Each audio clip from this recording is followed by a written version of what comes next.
Papua New Guinea will complete the transformation of its Kina currency and introduce an entirely new banknote series into full circulation.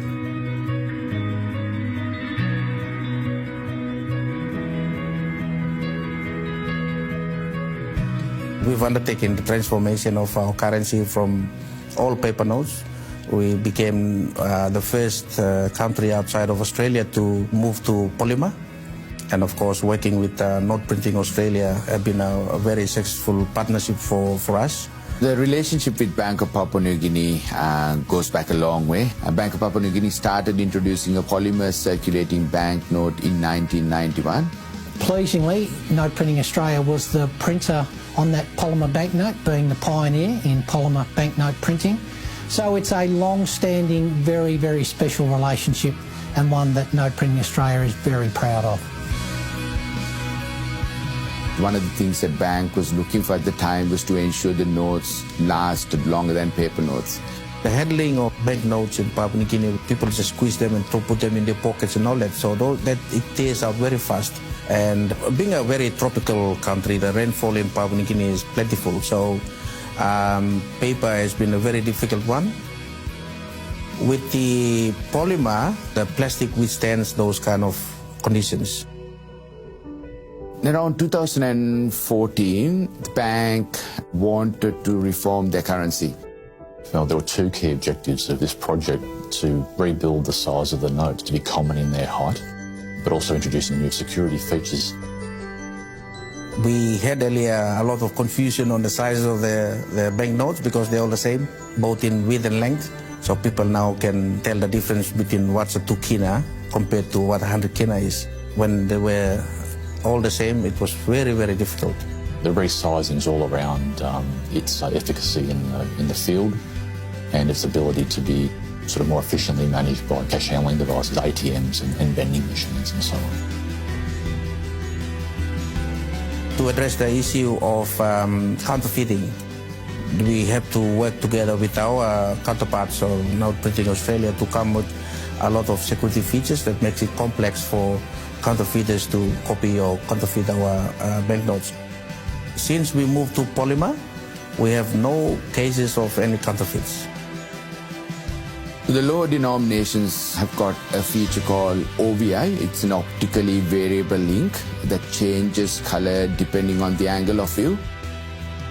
But the higher denomination, which are 50 and 100 Kina, the Bank of Papua New Guinea wanted to introduce a new feature, better than the feature introduced for lower denomination.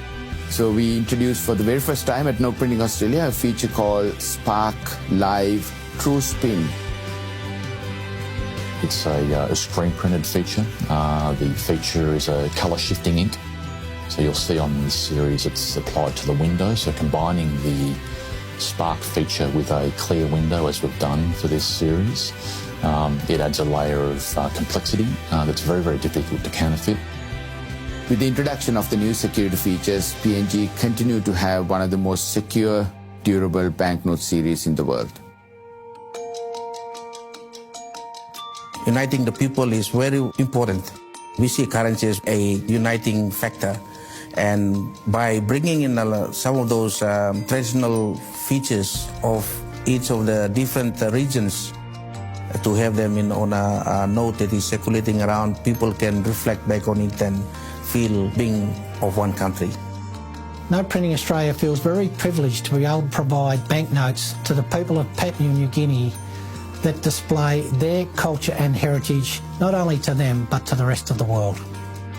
The smaller denominations featured all the cultural headdresses from different regions of Papua New Guinea.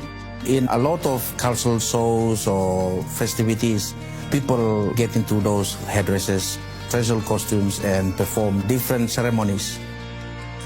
On the front of the banknote, you have the Parliament plus the national crest. And Parliament is where all our leaders come together to make decisions on the country.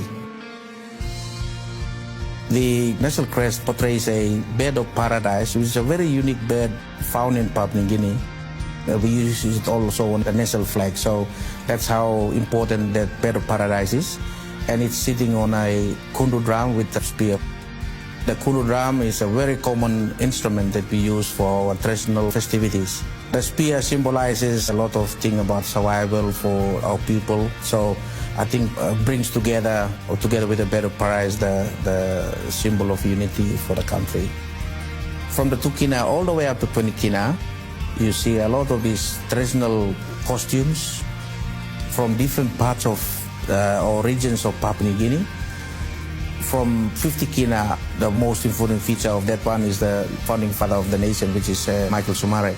And then, of course, the 100 Kina is the one that we want to portray a transformation of the economy from the traditional economy to a very modern, high-tech economy. The design process starts with the commercial department acting as an advocate for the customer, bringing the scope of work to our design team. The first step is to take what the customer is asking us, overlay that requirement with the standing design and technical requirements. And we look at the most effective way to introduce the new features without compromising any of the existing.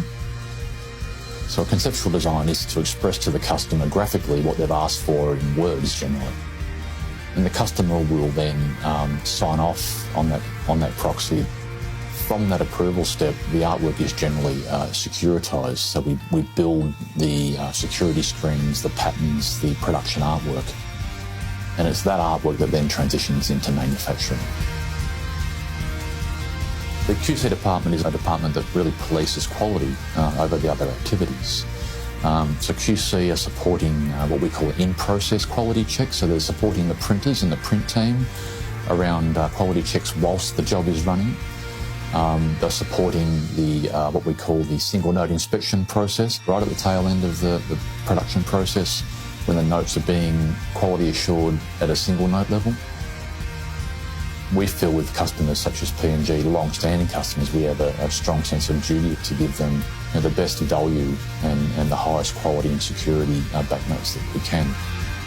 Everybody at Note Printing Australia feels very privileged to have been involved in this recent upgrade of the Kina currency, and we look forward to continuing the journey with the Bank of Papua New Guinea and the people of Papua New Guinea. As the Minister for APEC, I'd like to personally congratulate the Bank of Papua New Guinea celebrating 45 years of serving our country and our people, and coinciding with APEC 2018.